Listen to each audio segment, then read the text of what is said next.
काशीनाथ की जय जी। डॉक्टर श्याम नारायण उपाध्याय जी, वाराणसी से, चंदौली। महाराज जी, आपके चरणों में कोटि कोटि प्रणाम। राधे राधे। महाराज जी, बिना दीक्षित हुए अंतःकरण से गुरु मानकर उसके अमृत वाणी तथा दिशा निर्देश का फलन करते हुए सभी मांगलिक कार्यों एवं किए जा सकते हैं, पर आध्यात्मिक उन्नति के लिए जो हमें मंत्र चाहिए वो कहां से मिलेगा?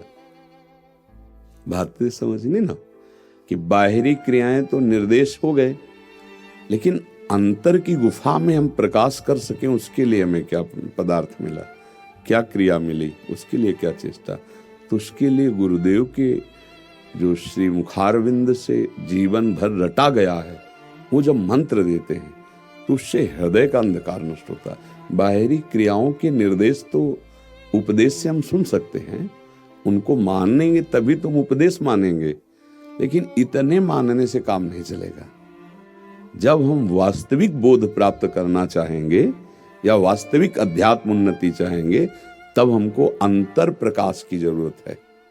बाहरी तो क्रिया हम कर सकते हैं, आप ऐसे चलोगे, ऐसे चलोगे, आप ये नहीं करोगे, आप ये नहीं करोगे, ठीक है, लेकिन अंतर गुफा में यहां अब ये आप जपोगे और ये आप चिंतन करोगे, ये आपके ध्यान का विषय होगा, ये आपके जप का विषय होगा। अब इसके लिए तो गुरुदेव का वर्ण करना ही पड़ेगा, चाहे शिव विरंच सम होई गुरु बिनु भव निधि। तो यहाँ का जो प्रकाश देने वाला है, उसको मनमानी ग्रंथ से मंत्र ले लेने से थोड़ी वो प्रकाश होता है। जब गुरुजनों के चरणों में बैठते हैं और उनकी कृपा दृष्टि हम पे पड़ती है, फिर वो जो मंत्र उपासना देते हैं और उस पे हम चलते हैं, तब हृदय में प्रकाश होता है। नहीं ऐसे तो ग्रंथ ले आओ बहुत, उसमें लाखों मंत्र, कोई एक मंत्र ले लो, ऐसे थोड़ी होता है। गुरु कृपा से होता है। देखो, ध्यान मूलम गुरु मूर्ति, पूजा मूलम गुरु पदम, मंत्र मूलम गुरु वाक्यम, मोक्ष मूलम गुरु कृपा, ऐसा वर्णन किया जाता है। उसमें खास बात क्या होती है कि हमारा अहंकार नष्ट हो जाता है कि हम तो कुछ हैं, हमारे गुरुदेव की कृपा से साधन चल रहा है, गुरुदेव चला रहे। तो अंदर का दो प्रकार का साधन है, एक बाह्य साधन और एक अभ्यंतर साधन, आंतरिक साधन।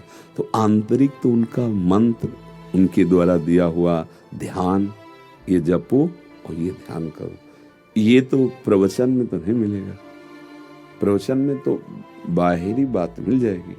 अंतर की जो वो चखे हैं, महापुरुषन ने, ब्रज भाषा में महापुरुषन ने सब रस गायो, देखनो यह है कि उनको हियो कहां ठहरानो, ताको गहनो।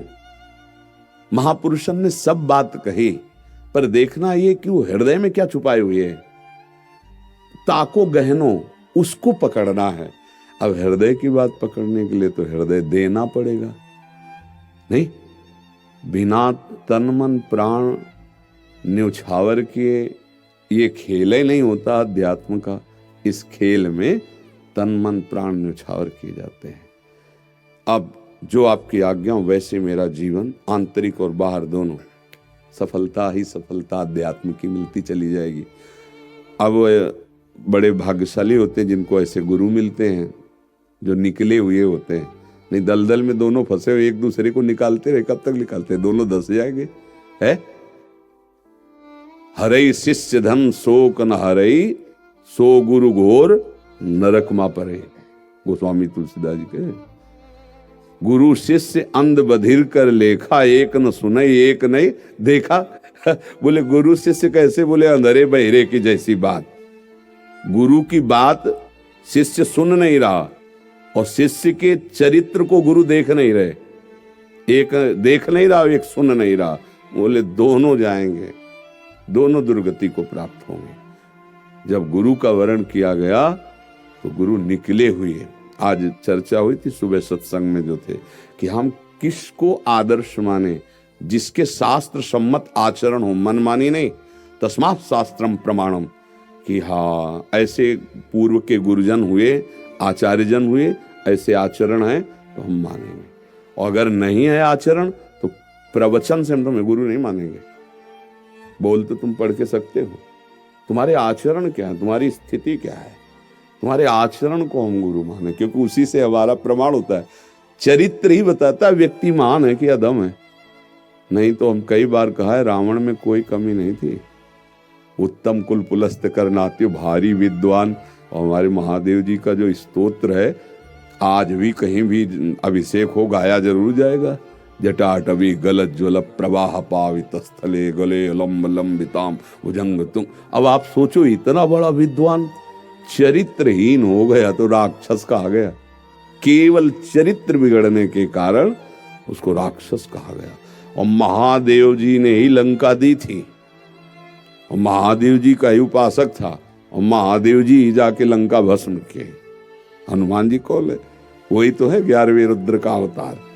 अब ये चरित्र अगर पवित्र नहीं है, आचरण पवित्र नहीं है, तो किस बात के गुरु? अब ऐसा थोड़ी कि आप जो चाहो, नहीं, शास्त्र अनुशासन है। मान लो आप बड़े पदाधिकारी, तो हमारे राष्ट्र का कानून है, उसके अंतर्गत रहिए आप।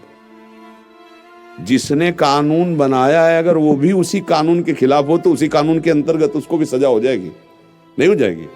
तो आप ये समझो कि कानून के खिलाफ नहीं, तो ये भागवत जी, गीता जी, बड़े बड़े शास्त्र, वेद, पुराण, ये भागवतिक कानून है। कानून आप सिद्ध हो तो उस कानून के अंतर्गत बहुत जीवन मुक्त हो तो वो लक्षण आएंगे जो शास्त्रों में लिखा है।